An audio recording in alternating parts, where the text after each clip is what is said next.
Hey folks, how you guys doing? Hope you are all having a great day so far. I sure am. It's just been a good day, and it's always good to have a good day. The last project that I made is a cabinet to go down below my workbench, and when I originally planned for the workbench, I incorporated this particular cabinet in the whole design of it. I just knew it was going to be a pain in the butt to move all my tools from the miter saw station where I stored them, which was, where is it? Right there. The lower, middle, upper cabinet on the miter saw station is where I put my tools, my hand tools. So I knew it was going to be a pain in the butt moving them back and forth, so I did put a cabinet down below in the initial design. And it took me about a month after making the workbench to complete the cabinet because, well, I kind of got a little excited about the whole workbench and just started using it. But I wish I would have built the cabinet right when I made the workbench. It's just so much more convenient to have that storage right where you're going to use the tools. Now, like I said in the video, I don't know if that's going to be a very long-term solution for my hand tools because I do want to build some type of tool wall to go behind the workbench on the wall. The flags are great, but it doesn't really say wood shop. It's just not a great backdrop for a video, I guess. This looks so much nicer in the background than the flags do. Unless, of course, you're a Lions or a Red Wings fan, but these days I don't know why anyone's a Lions fan.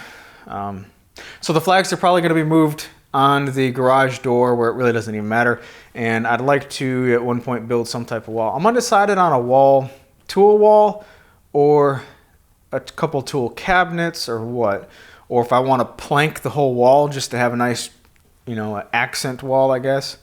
I don't know. I definitely want to do something, but I've got some time to figure it out. No rush on that.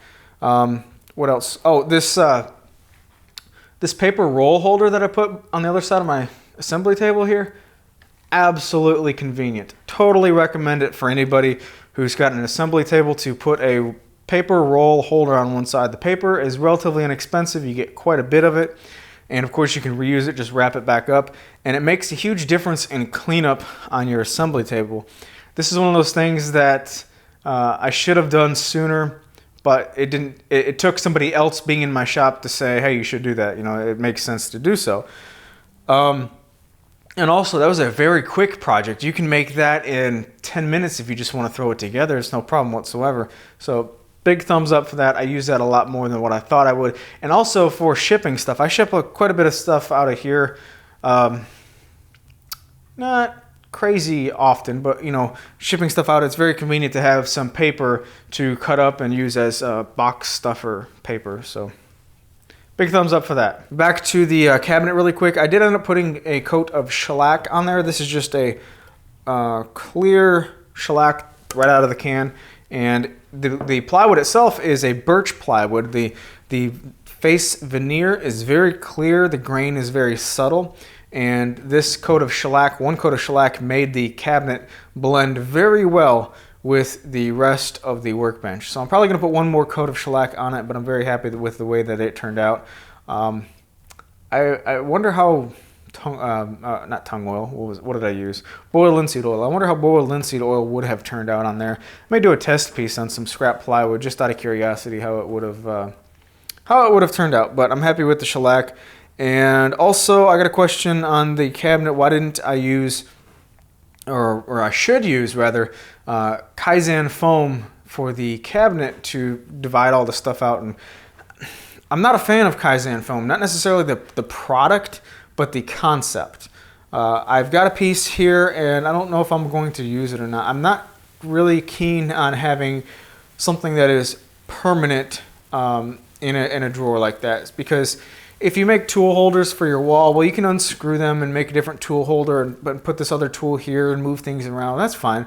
But foam, Kaizen foam, or any foam in general, not necessarily that brand, is very specific, very permanent. Once you make a cut and pull the piece out for this specific tool to sit in place, well, if that tool gets damaged, destroyed, lost, whatever, and you have to replace it with something else, then you have a hole that is specific to something that you no longer have.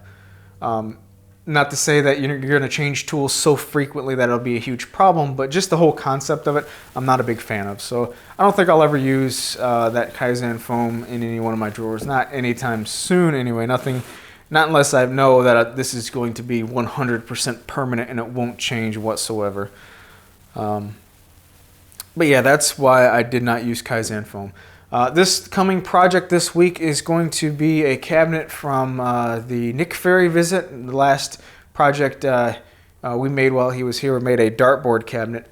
A very simple cabinet, but something that I ended up using quite frequently, a lot more than I thought I would. Me and my wife are out here playing darts in the shop just about every night, so it was a very fun and rewarding project. That video will be out this week, and then this coming Sunday. And I'm using it to kind of reduce my workload this week, because one day this week I want to spend, possibly, if I can schedule it, to get down to Jackson, Mississippi, which is a couple hours south of me, and pick up some material for my dining table build top, just the top itself. I'm going to do a white painted base. I previously picked up some red oak. I got a bunch of red oak up here in my lumber rack. However, the boards have kind of warped on me as they have acclimated to my shop environment. So I can still use all that material, just in shorter sections. I'm not dissatisfied with the material that I have, just dissatisfied with it using it on this particular project. So yeah, got a bunch of red oak to make some projects with going forward. I'd like to do I want to do some type of small little clock to go on the wall. I've got three. Kind of like a shaker style clock, something like that. I've got 3 clock movements that I would like to use, so that's something to think about upcoming. And there's something else I'm extremely frustrated with my office area. On the other side of my workbench wall into the house is where my computer is, and just that whole mess of computer crap. It's never really been a nice setup, so I would like to start thinking about designing an L-shaped computer desk that is a stand-up desk, but also I want to have a couple tall bar stools to sit down when possible. That way you just kick the stool away if you want to stand up. Then you have the options of both. But that's something that I would like to get the ball rolling on. It's just a matter of when getting it completed or built and all that stuff. I have no clue. I think that's all I have. So you guys take care. Have a great day, and I'll talk to you I'll talk to you Thursday. Another tool talk this coming Thursday. Talk to you then.